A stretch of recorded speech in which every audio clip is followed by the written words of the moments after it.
Let's make planting this year's garden a lot easier with the Planter app. This app is packed full of features. It has companion and combative planting, which are indicated by green and red circles. It has a simple drag and drop interface. It has 80 plus plants and thousands of varieties.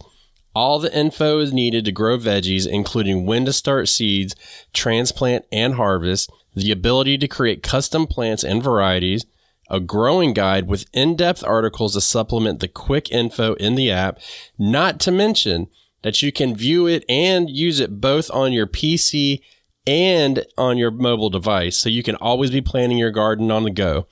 This app is used in my garden year-round to plan the upcoming seasons, reference the last year's seasons so I know when to rotate, and it also helps me to learn more about companion planting using the visual cues. When you create your garden, it's going to be based on the dimensions, and each block is going to be a square foot. I've had a lot of fun using this app, and the Planter app, which is spelled Planter, is available in your app store on both Google and Apple. So what are you waiting for? Get out there and plan your garden, and use the link below to get a discount on the Planter app. Come on, all you got to do is just dig a hole and stick a seed in it, and it'll grow, and it'll be bountiful, and you'll have a food forest, right? Well, I'm here to tell you, garden really ain't all that easy, right here on the Backyard Gardens podcast. To have a good harvest, one must plant good seeds, and must also use the right kind of fertilizer. The carrots have grown large and firm. How good they will taste. All right, Batavia, this is the moment. We're coming to the pulpit right now, and I'm going to confess my sin. You ready? Mm-hmm. Always. Back in the day, early on in this show, I think both of us are guilty of saying, just dig a hole and stick a seed in it and it'll grow. It's really that easy. But as we get into this episode, or into this World of Backyard Gardens podcast, and almost 300 episodes later, I know, shocking, right? That we can actually, I've come to the conclusion, and I think you have as well, as the more we talk about it, we realize it's really not all that easy, is it? No. And I believe that I don't do this often, but maybe I do. This is a great way to start. Yeah, I don't want to own this idea of we've been, guilty of saying this. I kind of feel like I've been on the, no, I don't think it's that easy. Or maybe it was me. I don't know if that's true, but I feel like that's the hill I'm going to die on here. So I'm going to go in defense mode for a second. Another great way to start a show. Mm-hmm. It probably was not you as much. Now, I will say it can be that easy at first. But it's everything that comes afterwards, identifying certain things and timings and all that stuff, and then the ups and downs and whatnot. So this is going to be what I imagine. Now, this could very well change throughout the episode, so just hold on to your britches. This is going to be about, just that process. You know what I mean?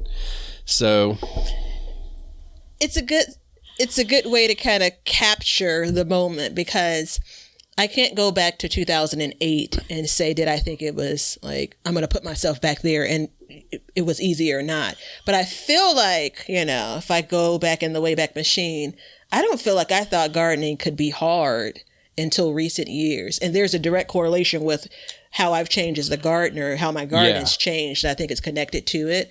I feel like not easy as in I was sitting in the backyard on a crate eating a bunch of cucumbers, the next day after I planted the plant. No, not that.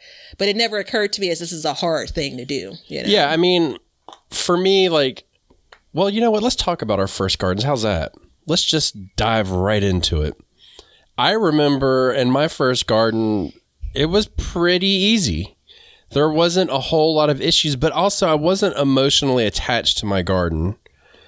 And so if I had an issue, it wasn't a big deal. You know what I mean?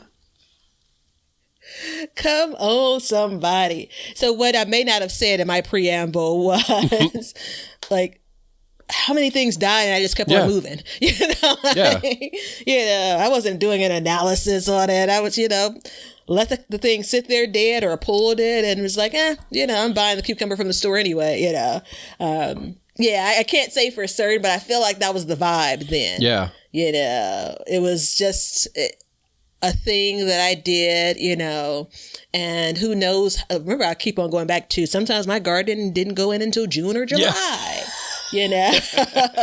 and some things may grow and then they may not. That was still back in the time where I was just like, no, it's okay that the okra pods are 3 or 4 inches long. That's perfectly fine.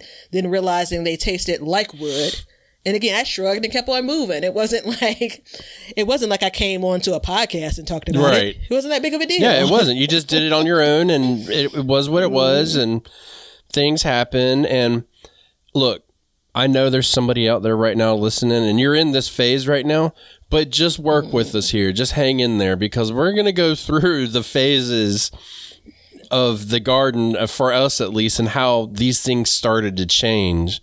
I always tried to do some kind of spring planting, but never really a fall planting of anything. I just kind of let things die out or whatever.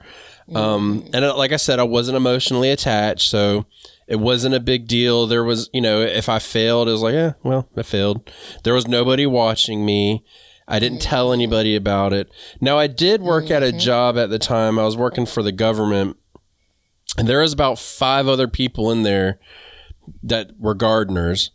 And we were all new gardeners at the same time, except for one guy. He was this old bastard, and he would come in there, and he would come in there, and we would all be struggling with our squash plants because we had to deal with the squash vine borer, and he would walk in with his shirt filled up with squash every day and just drop them on the counter because he's like, I can't eat this stuff. So he obviously had something that he knew about, but otherwise we were all trying to learn together, and we were reading stuff, and I was always the one of the group that kind of would like bring the information forward, and then we would all just decide like, screw it, we're not going to work with it anymore. You know what I mean? So there was never like a big deal, but as the years progressed, the gardens grew, and then came complications. Yeah, there are layers to that. So I would probably do like maybe 1 post a year. So after I started gardening, shortly thereafter, Facebook was a thing, right? And so I'd probably do 1 post a summer, sharing something that I pulled out of my garden, like, the arm length long zucchini. I didn't even know any better then to know that that's not the tastiest, and that was it. Right. It wasn't even anything that I was like kind of, parading around, not to say that I wasn't proud of what I was doing then, but again, it's just one of the things of many that I posted and shared, definitely not with the concentration that I have now, clearly. And I'm trying to figure out, like, maybe I saw some other people like with some things online. The community was pretty small for me at that point. I probably got the most feedback from like family, Have I ever told you the first time that collard greens were ever planted? In this moment, I had a therapy session with one of my colleagues like an hour ago. So I'm still in that mode. The first collard greens that were ever planted in my garden were planted by my grandfather. Nice. It never occurred to me until this moment that may be a part of the connection and my affinity for them. Look at that. Look at there. Mm-hmm. So it's funny. I just, we had planned this episode a while back and just kind of kept it in the wings, but I have a video that's either coming out or have come out, one of the two, where I was talking about why I'm not expanding my garden and like hammering in these issues. And the part of like my garden growing exponentially is why, because it brought on other issues as I got more diverse with my plantings and my varieties and all that stuff. Different things have happened. And then over the years, getting more and more into what I would like to call year-round gardening, which is really like 10-month gardening, that has brought on issues as well. And it brings on a set of complications. So like with you, for instance, like Do you remember when things started getting kind of complicated for you? And if you say this year, I'm going to throw up in my shoe. Well, no, I'm claiming all of the goodness and all of the ease for this year. I don't know if I could place the year. I think it definitely was associated with expansion, because I was trying, things that I hadn't done before. So the years that I gardened just along the fence line, kind of in ground, no beds or anything, I don't remember ever pointing to, oh, shoot, there's a problem. Right? I think problems probably started to present themselves, like things became a little bit more difficult when I moved to like the raised beds on my concrete patio. I don't think because they're raised beds on my concrete patio, but it was done based on my desire to grow different things. So now I'm introducing a plant that I hadn't grown, the mistake of planting mint in a raised bed, and not realizing, the impact of the way that mint is like a wild thing. So I can't point my finger to a particular issue or a particular year where it became problematic, but I definitely think as I transition away from where I've been gardening for many, many years to gardening in a different place, is when things is like, oh, let me try something different because this thing isn't working right now. It's breaking down. Those conditions they are wholly different, and you should expect there to be some different impact on what you're growing, right? The in-ground spaces I grew in, the earth, how far does it go down, young Ben? You always say this, how much? The mantle, or not the mantle, the crust, 3 miles. Yeah. Okay. Well, it's plenty of space versus the 10 inches that I have on my concrete. Yeah, plenty of space. Yeah. Daikon radishes, here we come, baby. Yeah, for me, it was, I'm trying to think. So I was gardening in zone 6, and then I moved to zone 8, and I had 1 garden bed. And then the year that I went from 1 to 4 garden beds, I started to see that there was a real challenge occurring. And then the next year, when I and I've said this 1,000 times, but I'll say it again in case there's somebody new. We had a really bad hurricane, knocked out a bunch of trees, so I created the wild garden. And then that was the year in which I saw exactly the power of Mother Nature and what can happen. And the plants were doing great, but the weeds were doing even better. We'd have tomatoes that were 4 feet high and weeds that were 3 feet, 8 inches high. And you couldn't stay on top of it.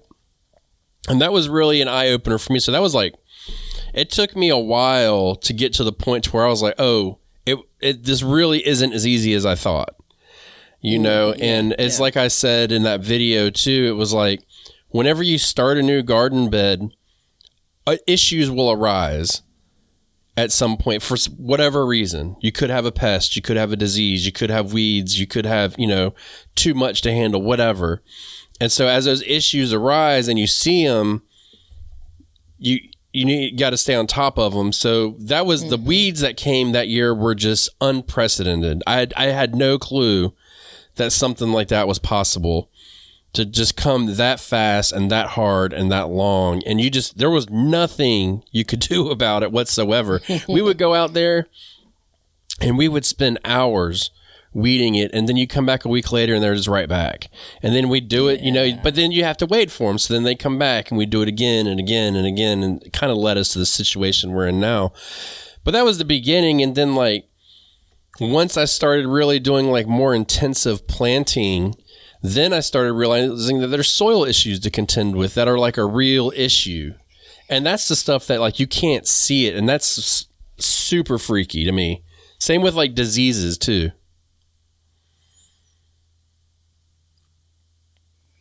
I'm trying to think, I'm thinking about the issues. And when you asked, when did you start to have problems in your garden? So now my mind is trying to plot different types of problems and when I experienced those. And, the saying of, you basically let the garden run wild now comes from my grandmother. She probably didn't create it, or maybe she did. We'll give it to her. Yeah. And so there definitely was a point, probably around August, I guess, that, the weeds were just taking over, and I was welcoming letting it run wild, So I've never looked at weeds as like, oh, yeah, I have to show you a picture of pre-planting my garden. It was July, like very beginning of, like end of June, very beginning of July, and the weeds that were growing up in the cracks of my concrete patio. Like the raised bed that I had there was like full of weeds. So I'll think about all of spring and the beginning of summer, all of the rain, and like it was terrible. The 5-foot fence between my neighbor and I, like the weeds that were along the fence where I would grow on were higher than the fence. Like it was a mess. And so it took me days to clear that space, which was very satisfying after I did it. So I say that definitely occurred, but throughout the season, I didn't really care that much about weeds, and they didn't present that big of a problem. I wasn't doing anything to suppress them at all. But I look back and say, at what point did I start to experience what I understood to be disease? Yeah.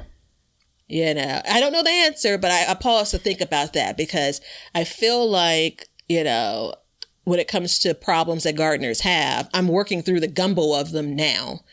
But back then, it was like one issue you had with your garden, versus the many. Yeah. And maybe again, I'm just with what's more current, what I can actually look back on a video or a camera or whatever have you.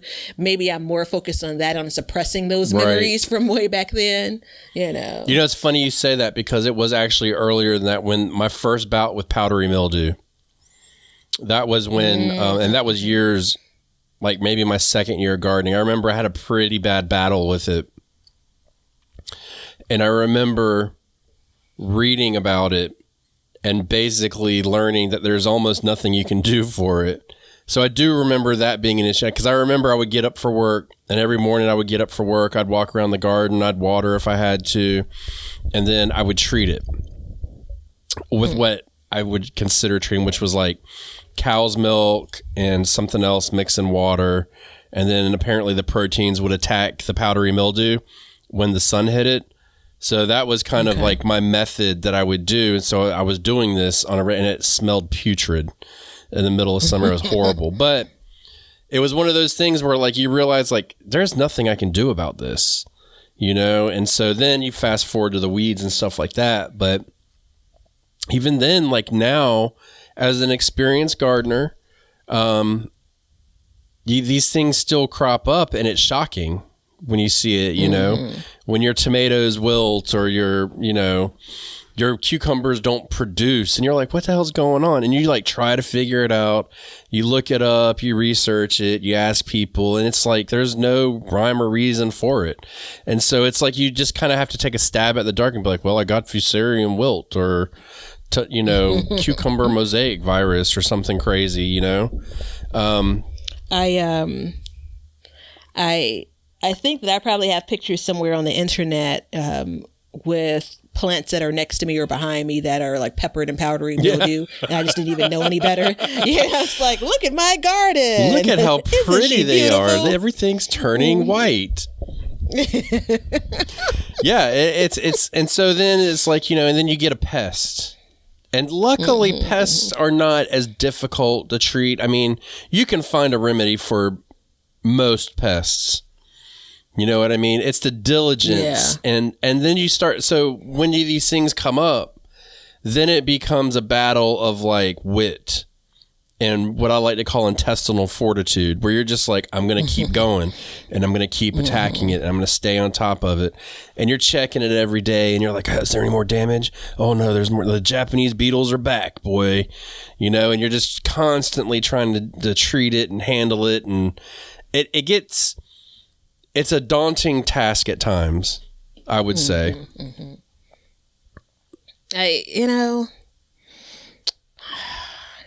I'm trying to balance, because we're more experienced and because we have seen many more issues in our gardens. Like, are you looking for trouble? Yeah. So, like, did you, again, 10 years ago, did you kind of shrug at some issue and kept it moving, versus now it's like you got your Inspector Gadget hat on and, like, are we complicating our experience more because we're experienced? No. I'm gonna go on a limb and say no. I think you're more vigilant because you know what can happen, and you and I and a lot of our audience knows that you gotta get on these things early, and you gotta find them. And I mean, we're coming up into the season. It was like the other day, I was out in the greenhouse, and I was sitting in the greenhouse, as a matter of fact, and I was like, you know what, I'm gonna get some mustard. So I harvested some mustard, and it was covered in aphids. I mean, you know, just the underside of the leaves. I mean, it looked like it was a straight aphid orgy going on in there. So I was thinking about it, and I was like, well, and it was funny that we're going to talk about this, because I looked at it, and my initial reaction was like, oh my God, this is so bad. Like, I've never seen aphids this bad. Mm-hmm. And so I took my thumb and I killed every single one of them. I mean, it was genocide. It was crazy. And then I came back like a week later, and there's still no aphids.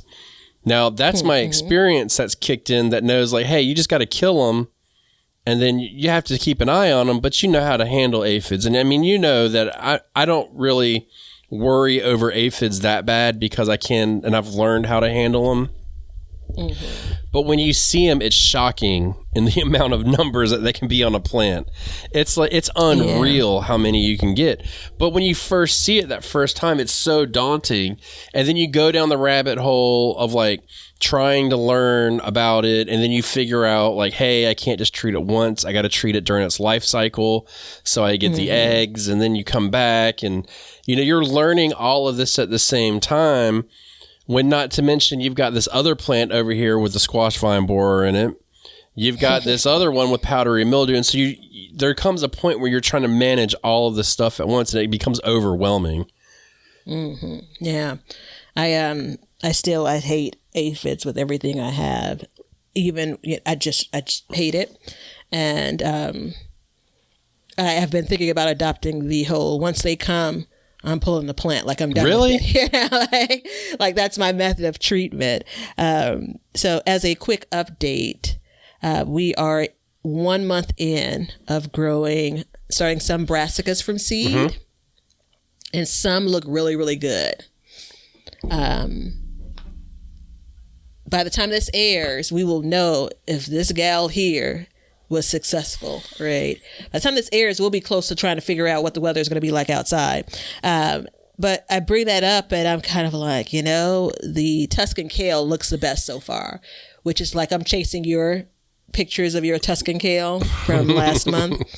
And I'm just like, you know, I'm going to be flexible here, man. If this is a thing that it feels like I can start from seed, I'm going to get it out there.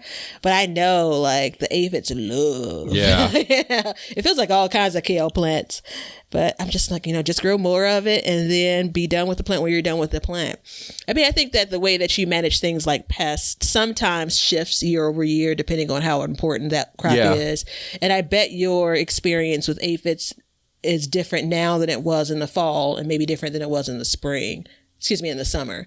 I think that obviously some pests have a time frame that they run in, and you know, those same plants, when you grow them in a different time frame, like I thought once the weather is cooler, you have less pest pressure as a general statement.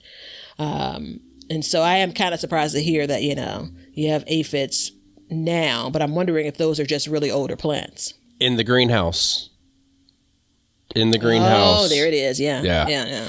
In the greenhouse. Yeah, a lot more humid. You know, there's a lot warmer. Yeah, it's a lot warmer in there. Okay. So yeah, and the thing is too, is everything's densely packed in there. So as we go through, you know, I have to think to myself like, this aphid can easily jump to another plant. And so then it's like, all right, I got to stay on top of that, you know. And actually, I'm not even going to say it out loud about the pests and my experience with them this year, but you can put 2 and 2 together. I will not put it out into the world because I am not going to jinx myself. And that is the end of that story. Thank you. But no, and I think too, it was like, you know, if we go back a little bit, we talk about like the passion and the emotion involved in the garden. You know, when you started, you're like, hey, great. I'm starting a garden. But then as you get more into it and you start learning more, and I think once you get involved more with your food, because gardening is, if you look at it, like everybody eats. So having your garden is a very intimate process into your lifestyle and your family and your nutrition and well-being. And I think once you start learning that and you get out of like, hey, I'm going to have a fresh salad, or, you know, you start really getting into like the preserving and then all the recipes that you're going to do with all of your extras. Because I feel like a lot of people start a garden, and at least a lot of people I know, and they just grow in the way they eat more and more and more, because there's so much that can come off of one tomato plant. You know what I mean? So you've got to find all these different ways. Now, like my stepdad, he'll eat the hell out of a tomato sandwich every day until the day he dies. Go ahead. Good for him. He's my kind of guy. Yeah.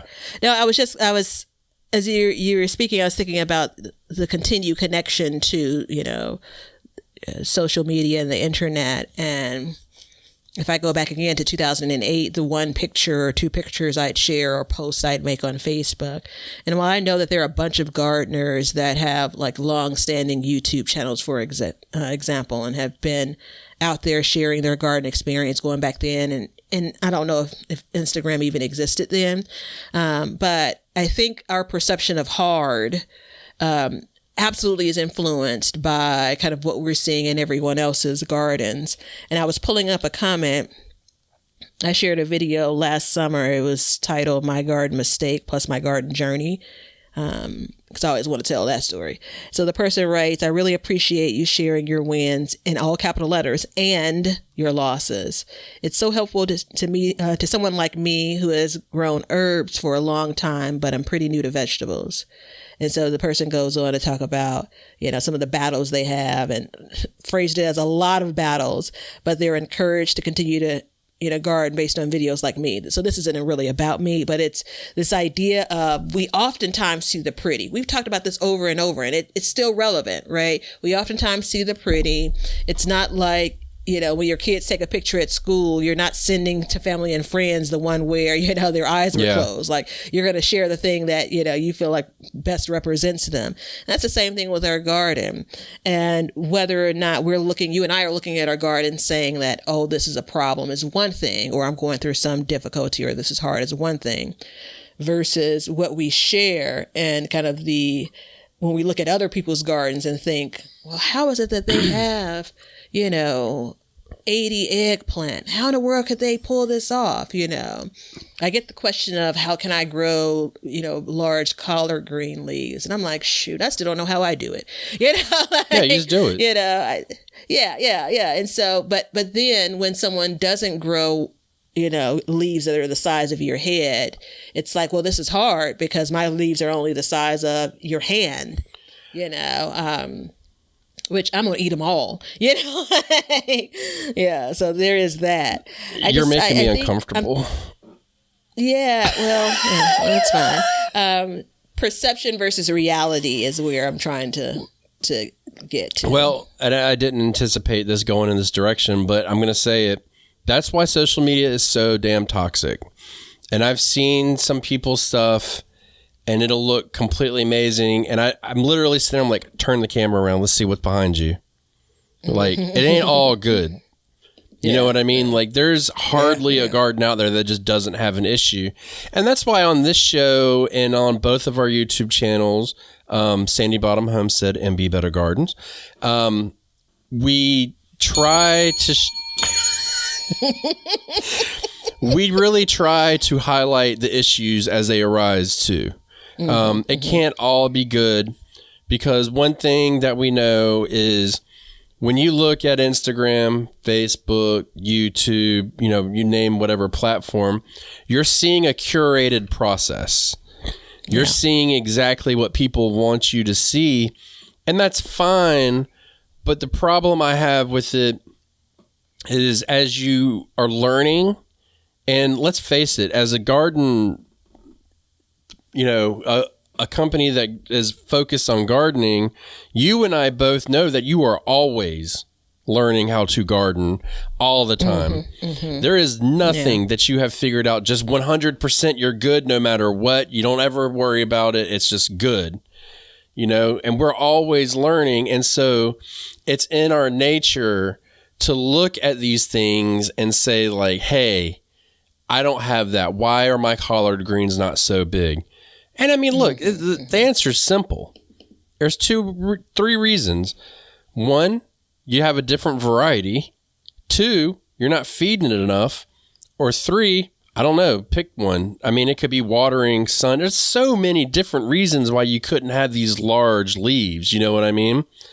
So, so you started with there are only 3 reasons, and then you're like, there could be any number of reasons, right? My mind goes faster. My mouth goes faster than my mind sometimes. Yeah, the list got longer in your head. You're like, I need to put a cap on this. And then there's also a small part of me that, I can be critical and say like, but why do you need them to be? Are you looking to say that you believe that these will be more nutritious, that you want them to be larger because, and again, it's a little bit of devil's advocate, because you clearly are getting more of the vegetable? Like, that makes sense, of course. But I guess what I'm trying to make sure that, we talk about is because they're smaller, and I'm assuming like, how can I get them to be that big? Kind of what's implied there is you've grown them and they've not been that big. That could be a wrong assumption, but let's say that that's the case. And you're looking and saying mine are supposed to be that large. What am I doing wrong? What should I be doing differently? Right. And I think too, you hit the nail on the head is what am I doing wrong? We always want to emulate what somebody else is doing when they are super successful. And I mean, let's face it, you're super successful at growing collards. Yes, she is. Now look, I grow me. the hell out of collards. My leaves aren't that big, and I am happy with what I get because once I cut them up, it don't matter how big them leaves were. And I mean, it's like I told my wife the other day, it all goes down the same place and comes out the same way. It's gross, but it's true. Definitely didn't think it was going there. So there are only kind of 2 families that have eaten collards from my garden now that I think about it. A really good girlfriend of mine, and then my own personal family, right? And so it makes me wonder, obviously when you cook them, it's going to taste, every pot of greens is going to taste different. Like when you prepare them, it's going to be some slight difference based on whatever the cook is doing.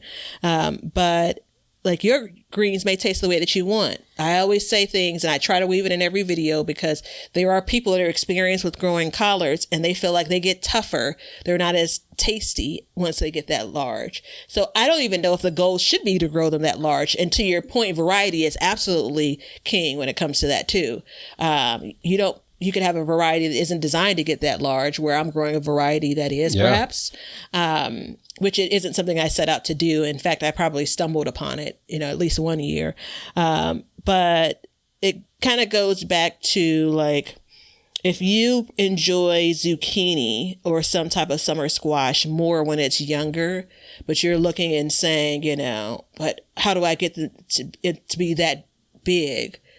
You're missing out on the thing that you could be enjoying because you're chasing something that you don't even know how that thing tastes. My point with the whole 2 families, you don't even know how these greens taste. Now I'm not on their line. They damn good. Yeah. Well, look, and I mean, truth be told, like if you cook me a pot of collard greens, I probably wouldn't like your collard greens. I know that that's hearsay, but I don't like that style of collard greens. You know what I mean? Not meaning like if you gave me your collard greens from your garden, I wouldn't like them. But I don't like the pot liquor and all that stuff in my collard greens. Does that make sense? I know you're highly offended right now, and I'm very sorry. My heart really does bleed, and I kind of regret saying it out loud, but there it is. I am offended. And I'm not one of those folks like, you're going to love what I cook, right? But clearly I am about collards. I'm offended. That was a low blow. I'm sorry. And I wish you wouldn't have said it, and I definitely wish you wouldn't have said it in public, because now I'm going to be expected to look at you differently, right? Like I can't fake this going forward. Like this has changed our relationship. That's okay. No, that's exactly it. Like, and I basically cook them like one way. I consume my collards almost one way. So, and it's a benefit for me if they get larger because it's kind of sort of less work. But anyway, that's an example of I'm trying to change the subject off of collard greens before I get emotional because I'm still replaying the words that you said. You're working up there. Yeah. So if I look at this and say, is it hard or not? If that person that sent me the message, actually, there's a new message about collard greens. Because again, that's my jam. And it's like, my question is how to grow large greens and how to fertilize them in the winter. You have a great garden. Appreciate the compliment. Nitrogen. And I'm just like, well, one, I'm like, the winter? Like, where are you? Because I ain't doing nothing in the winter, clearly. But I could answer nitrogen. This is always so hard for me to give advice on how to make maybe something not hard for you. Again, the idea you're asking for help, right? But I'm going to give you advice on a thing that I barely do. Yeah. So on one hand, it's like, it doesn't mean that you can mimic what I barely do and still have success. That's that weird piece that I feel. And that's the reason why I'm just still uber cautious. But a part of what we do, though, is to share, is to elicit questions, is to help, so it's like a double-edged sword for me. And maybe I'm misinterpreting, it'd be nice to hear from some folks that are listening. Maybe I'm misinterpreting kind of the concept of someone's asking a question, like asking you kind of what you do or what would you recommend. And they're doing it because they're trying to solve something. Maybe that's not the spirit they asked the question in. Yeah. And I think this becomes a personal issue where it's like, stop comparing yourself all the time to other things. And so it's like, if you go back to the bigger is better thing, let's talk about your zucchini for a second. Let's get off collards. I'm done. How many times have you seen a picture posted of a huge, beautiful zucchini? I mean, just stunningly. But your experience, that once you cut that zucchini open, ain't nothing but seeds in it. Because it's gone past. And so what's happened in the process is not only have you let this zucchini go too far, so it's going to be excessively seedy, you've also told the plant itself, like, hey, I'm reproducing right now. I'm done. I don't need to make any more because I have fulfilled my duty to the world and, reproduced. So it's not going to produce as much. So like cucumbers, for instance, cucumbers are famous for that. Once you let one go, the whole plant's done. So you cannot let one go. I want to say that again. You cannot let one go because once you do, it's done and it will die off on you. So I don't know that to be fact, but if I look back on some of my recent years of zucchinis, it fits, right? So it's like when you compare yourself to other people and stuff like that, it's like, you don't really know the whole story sometimes, but kind of getting back to where we started, once you grow your zucchini for a couple of years, you'll start harvesting it at different times and you'll know, like, hey, I like it when it's smaller. I like it when it's big. I mean, you might be weird and like your okra when it's super woody and it's like chewing on a stick. I mean, you'll find that out over time. Like tobacco or something without the buzz of tobacco. I don't know. Beef jerky without the taste of beef. It's like a vegan beef jerky. Yeah. Did we just create a product? No, you didn't, and it gives you terrible gas. Okay. Yeah, a buddy of mine, I'm not going to tell the idea because I may go with it. And he's like, do you think people are going to pay you for that? And I'm like, yes. Vegan okra jerky. Come on. Oh, watch. I promise you, someone's listening and someone's going to take this idea and run with it. I just want to be on the commercial when you're advertising. You're selling yourself short. You can have the idea. I don't know if I'd eat that personally, but that's just me. Yeah. I mean, I've tried multiple times because I've just not been able to throw it out. You take that first couple of bites and I went backpacking one year and I took some okra that I found. I don't know the way it was prepared. It's like prepackaged, like fried okra kind of. You didn't have to cook it or anything. It's kind of like a banana, like bananas that you get, like banana chips, but it's like okra chips. And I was excited. I was like, yeah, boy, I'm going to have me some vegetables out here. Never really had a whole lot of vegetables out there. Man, I was so tired of eating that crap after like 2 days. You couldn't pay me. I didn't even grow. I came home and ripped all my okra plants up. I was over it. So I did too for okra. And so this is a surefire way so it won't be hard. It won't be hard to garden with okra. Use it as a teething source for babies. I'm trying to tell you, man. How much time do we have? I think I have like 4 or 5 more ideas. That's probably like a choking hazard or something. So maybe not that. You probably need to field test that. Yeah, you might want to hold off on that. But so, I mean, you know, as you grow and you get deeper into it, you start learning more about it. And well, let me ask you, do you think there's aspects that actually get easier in time with your garden? Patience? Yeah. No, philosophical answer. No, but that's, you know, man, that's such a good answer. I don't care if it is a Sunday school answer or not. That is the right answer. Patience is something that is key to all of this. I mean, it's like I put my kale plants out a couple days ago and I'm like, all right, are they growing? Are they growing? All right, are they settled? Do I have new leaves yet? And it's like, dude, just back off. You know what I mean? Come back in a week. Holla at your boy in a week. So anything else that's really gotten easier? You know, I think centered around this episode, I think the confidence in dealing with problems. Yeah, that was mine. You know. The approach. Well, why don't you elaborate on it? Yeah. Well, you know, it's like over the years you handle different issues and you start to get, like for me in aphids, like I've kind of gotten a hang of aphids. I don't know how to prevent them, but I know how to handle them. You know, Japanese beetles is another one. Like I remember the first year I got Japanese beetles, man, it looked like confetti out there on my green bean trellis. It was bad. And I didn't know what to do. So I just let them go. But now I know diligent hand picking really does help with the levels of Japanese beetles, and you can get on top of it, but you've got to be diligent to do it, you know? So those are just some quick examples. And I mean, also like growing certain plants, like you know what to expect from them, like different tomatoes, you know what I mean? Like indeterminate versus determinate, stuff like that. Yeah, I think when I look at, you know, the confidence, I'm confident that I'll be able to figure this out. And if I don't, it's not the worst. Yes. You know, like I think I haven't had like a complete crop failure. You know, like I have, you know, a beds, plural, of a thing and it completely fails. I had a bad tomato year, but I still made a bunch of salsa, you know, so it wasn't a complete crop failure. And so you know, it's probably in every gardener's future. Let's just be realistic. You start adding these years up when you're doing it, it's going to happen. I'm not talking about a single plant dying. Again, complete, you know, crop failure or a complete garden failure. I've seen some things, especially with weather, when it comes to some of these storms, like more rain than anyone could ever, you know, imagine, like completely washing out people's gardens. So I've seen some tragic stories online, on the internet, on the line. And that's not been my experience. So I'm just generally talking about on the line. Generally, yeah.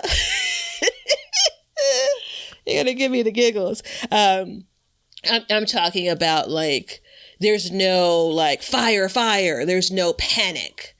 When I'm introduced to a problem in the garden. So I think that just comes with experience. My experience is that confidence has come with experience. And generally I'm a problem solver, I'm a troubleshooter. Yeah. So it doesn't mean I'm not pissy when it happens. Yeah.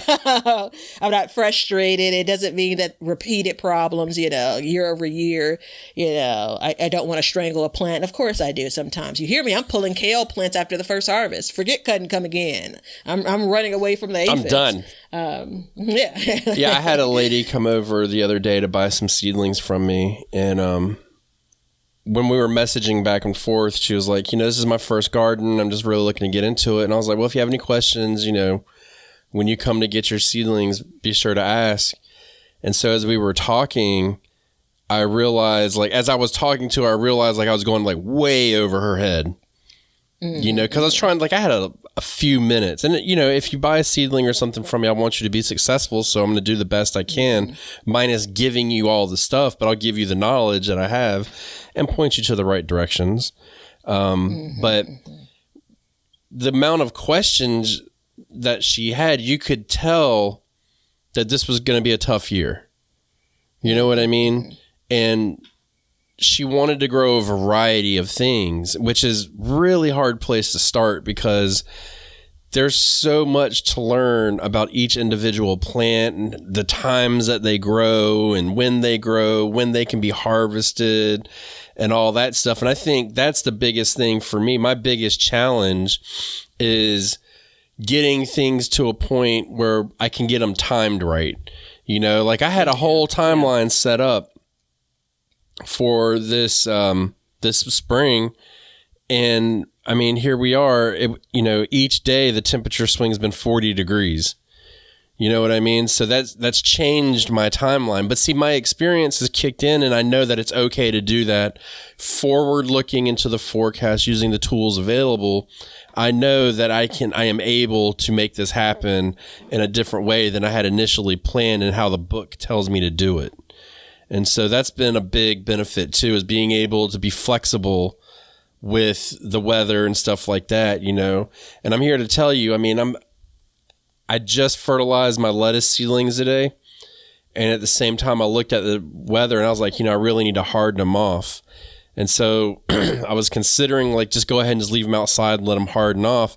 But I mean, it makes me nervous as a long-tailed cat in a room full of rocking chairs, man. Like I can't do that because I'm going to be pushing new growth. At the same time, hardening off, I'm begging for die-off. Just begging to kill those plants. So I need to wait a couple days, and I'll risk it after that. But you want to stay on top of it. But those are things that kind of have made it easier for me in my garden, in the process. Excuse me. So okay I'm there? good. My mouth got dry. Yeah. That happens. So what... I don't know if it just became an elephant in the room when we were talking about gardening being harder. Clearly the purpose of you gardening, if we go back to those earlier years, I was just gardening to, you know, have some vegetables, a few here and there. As you want to produce more and as you want to manage that production differently, that absolutely adds to the complexity. Ding! The complexity of gardening. And so for me, gardening has become more complex. And in turn, naturally, you know, it's a bit harder than it was back then. I feel like that's a closeout, man. I feel like I just summed it all up for me. Thank you again for this session of therapy. You're welcome. I'll send you my bill in the mail. Can you send it to me? Can I pay you in seeds or future vegetables? Yeah, I'd like some boxcar willy seeds. In the next 3 days. No, because let me add you to the list of people I owe seeds to. Shout out to the Purple Thumb Gardener. I got you, girl. It may be for 2024, but I got you. We're on a 3-year process. We know how this works. Put your orders in now, because in 3 years you'll get them. If you happen to fly to Chicago, I'll meet you at the airport. You have a better chance of that than that's the you, young man. Yeah. Well, you know what? Let's focus on eating food when we give the recipe of the day.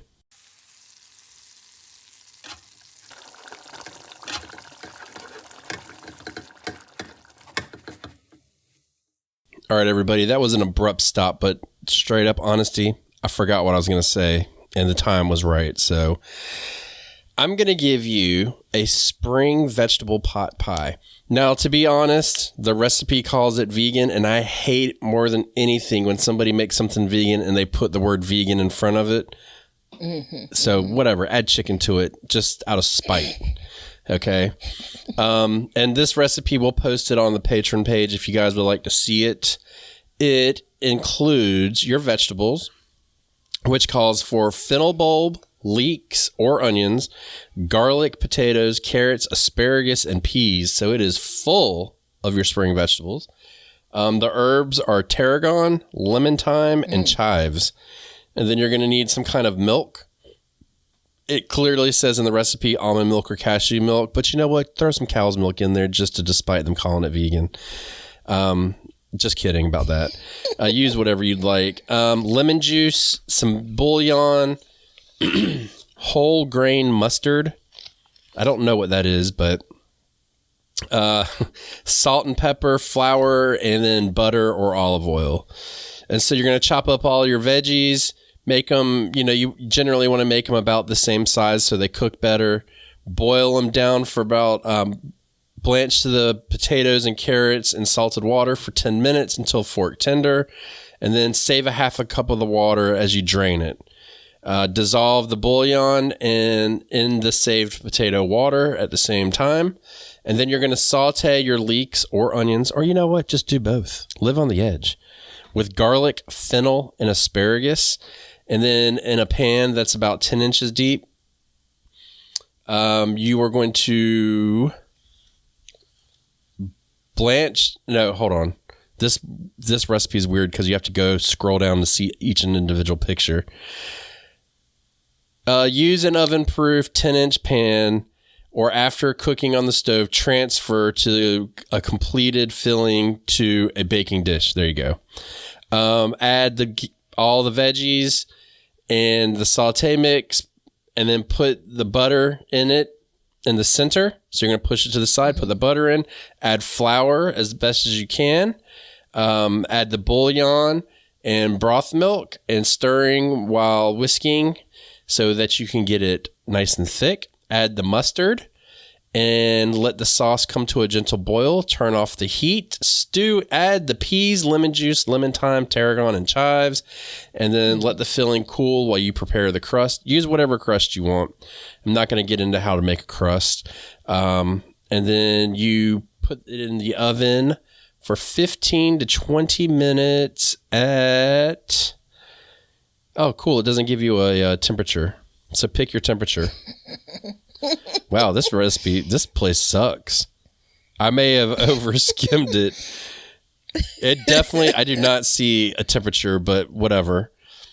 If it was me, I would do 425 because my oven only has two temperatures, 425 and 450. What's the consistency we're going for once it's supposed to be done? Well, you're just baking the top of the crust at the top. So, and it actually tells you how to make a puff pastry, but I'm not going to get into all that. We'll put it on Patreon. You guys can go look at it, whatever.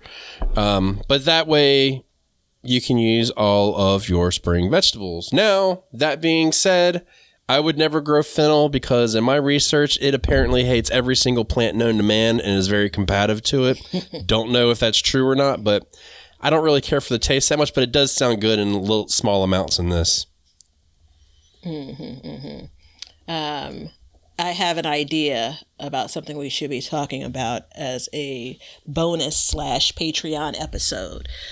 So let's talk about that once we wrap up here. Yes, ma'am. Yes, ma'am. At this point, there's so many things in my head that I just got to start saying them when they come into my brain. Well, the season is kicking up at this point too, so people are really starting to think about their gardens, which is a beautiful thing. Super glad to hear that. So, and just a quick note, I'm a huge fan of pot pies. The creaminess, it's one of my favorite things. And now I think I have a frozen one, which is going to be, any fresh pot pie is going to be better than a frozen one. But hey, this is what I got. And the idea of lumping in a bunch of vegetables that I've grown potentially, that's really, really cool. So, some recipes you got to tweak a bit. Maybe this is one of them. Yeah, and I'll actually set this recipe to public on Patreon so everybody can go look at it because I don't know what the temperature was, so everybody can go look at it for themselves. People can comment, right? I can't wait for people to comment saying, look, I turned it to 500. I slow broiled it. No, 200 is the way to go. I love my mom. I love you, Mom. But she will cook it at 275 for 15 hours. She's, I definitely do it wrong. I am not a baker. I will tell you that. My wife is the baker, and I tried to make her a cake one time, and it was a hockey puck. We ate it. Yeah. So, well, are we settling on gardening ain't easy? Gardening is hard? Where you know do we what? land? That's a good question. Is it or is it not easy? I don't know. I think we need people to tell us. I don't know that we should be coming up with that answer. Well, I mean, in your opinion, though, I think that's not fair. I think we should definitely come up with something. No, if you just follow my lead a little while longer instead of jumping in there, you'd let me say, why don't you join us over on the Backyard Gardens community on Facebook, and we're going to pose this question right around the time this episode airs. Well, because I can't remember the name of it, that's why. Yeah, it's our Facebook page. It's growing, and thank you everybody for being a part of it. What's the name of it again? Damn it. I was fronting right then, like as if I knew it. It's the Backyard Gardens community, Backyard Community. You know, Garden. I need to take my ass to the. I need to take my ass to the store and get a pack of Post-it notes and put it right here on my screen so I can see it. Yeah, right. 50 cents would stop all of this. Backyard Gardens Community Garden. That's a mouthful. It is. And we should talk about what's his name? What's the guy's name? Oh, I don't know. Leonard's annual review. Oh. Clearly, this is something that if he can't prep us in this way, well, you know what's sad is you didn't even remember his name. That's how low you are on this totem pole, Leonard. When's the last time that he actually sent you something of value about the show? When's the last time he did anything of value? Yeah. All right. I mean, there is something about when you do something for free, so... Yeah. Yeah. maybe we should, instead of his performance, talk about maybe, a pay for him. Can we pay him in seeds? Yeah, you'll get your pay in 3 years. All right, everybody. Come check us out at all our usual spots, Patreon, YouTube channels for both Batavia and I, Facebook on the community group that you now know the name of, Amazon list down below to get all of your stuff. Everything's been tried and tested. And until the meantime, just remember one thing. Gardening ain't easy, and we have learned to grow and grew for change. See ya. Now you know why people feel like celebrating at harvest time. All over the world, people have feasting and good times when the crops have been gathered in. Hey, everybody. Thanks for checking out the Backyard Gardens podcast. If you like what we're doing and you want to continue to support the podcast, head over to our Patreon page to sign up. You can also make a one-time donation using PayPal. Both of these links are in the description. With your support, we can continue growing and helping others in their gardens. See ya. If you guys want some Backyard Gardens gear, go to the link below and check out our t-shirts, mugs, pint glasses, and other gear. All purchases go towards helping to support the show, so thank you so much in advance, and we hope you enjoy. We want everybody to have a garden, and we're going to give you a chance to win free seeds every month. Head over to backyardgardenstv.com and enter your email address to be entered in all of our giveaways. Good luck. We want you to be a part of our gardening community. DM us a picture of your garden at Backyard Gardens TV on Instagram, and we will share it with our listeners.